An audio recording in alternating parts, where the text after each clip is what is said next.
waxa uu ahaa wiil dhalinyaro ah oo faqiir ah waxa uuna ku dhacay jacaylka agtarada ugu caansan Shiinaha waxa uu ka dalbaday guur waxa uuna u ballan qaaday in uusan weligeed ka tagayn oo uu la joogayo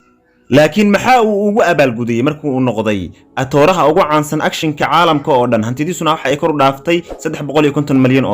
maxay tahay sirta uu isku dayay Jackie Chan inuu ka qariyo caalamka 40 sanadood sanooyinkii 70-meeyadii Joanna waxay ahayd agtarada loogu jecel yahay Shiinaha waxayna haysatay malaayiin dad ah oo ku taxan waxay ahayd gabar dhalinyaro ah oo aad u qurux badan dhammaan dadkuna waxay u filayeen mustaqbal aad u weyn laakiin wax walba waa isbedeleen markii ay la kulantay atooraha Jackie Chan waqtigaas isaga ah wax jiridda Jackie Chan waa uu ku cusbaa cidnaana ma aysan garanayn Joanna markii ugu horeysay ay indhaha saartay waa ay jeclaatay waxa ayna bilaabeen jacayl yar oo goos ah muddo yar kadib Joanna waxay kadis noqotayba inay uru qaaday Jackie Chan waa shaqul gaaleede balaydin dagtay arrinkaas oo ka xanaajiyay qoyskeedii kana dhigay inay aad culays u saaraan in uu Jackie Chan guursado gabadhaas Jackie Chan wuxuu xasab ku noqotay inuu Joanna guursado maxaa yeelay uur bay u qaaday hal maalin kadib xafladii arooskooda Joanna waxay dhashay ilmihii ay uurka ku siday waxaan ahaa wiil aad u dhalinyar waxaan lahaa gabdho badan oo saaxiib ah oo aan jeclahay laakiin waxay ugu khasbeen inaan Joanna guursado guurkii kadib Joanna waxay go'aansatay inay iska casisho wax jiridda si ay u muhiimada u siiso ilmaheeda iyo odaygeeda waxa sugayay Joanna mustaqbal weyn oo iftiimaya dhinaca wax jiridda iyo sinamada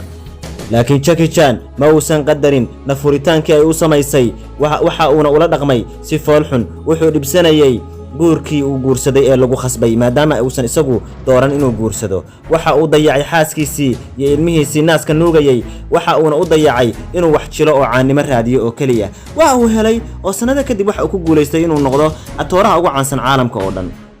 lacag waxa uu helay aan caadi ahayn oo kor u dhaaftay $350 milyan isagoo waxa soo lacag helay xaaskiisa iyo wiilkiisa yar waxa uu diri jiray lacag aad u yar kuma uusan kalsoonayn xaaskiisa marnaba waxa uu u malayn jiray in ay lacagtiisa iyadu dhacayso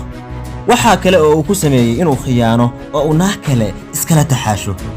maba uusan qarsane waxa uu la aadi jiray meelaha dadku isugu yimaadaan mana uusan danayn jirin dareenka xaaskiisa kaaga sii darane haweenaydaasi waxa ay muddo yar kadib noqotay mid uur leh waxayna u dhashay gabar yar saasoo tahay khiyaanadii foosha xumayd uu khiyaanay xaaskiisa haddana kama aysan dalban furiin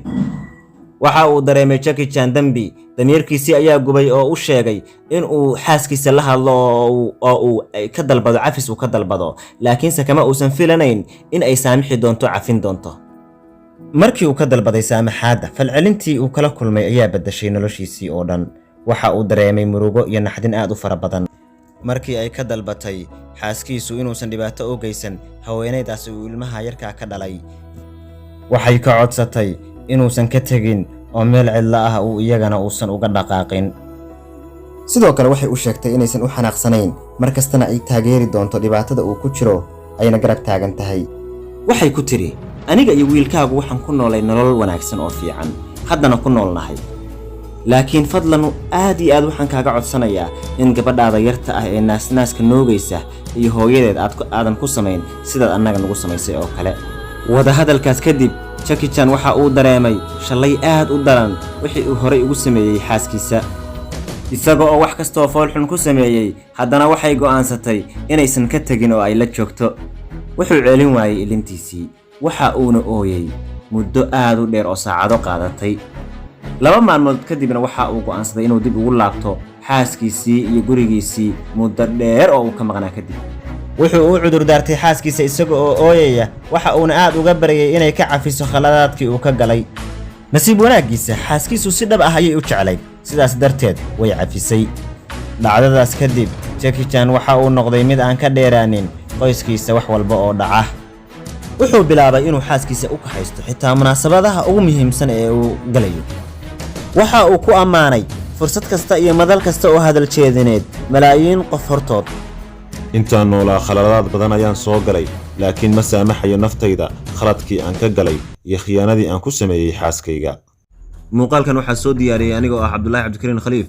meel kasta aad nagala socotid Facebook iyo YouTube like-ta iyo follow-da iyo subscribe-ta iyo share-ta bahana la dhaafin si aanu muuqaalo badan oo noocan oo kala idinku soo diyaarino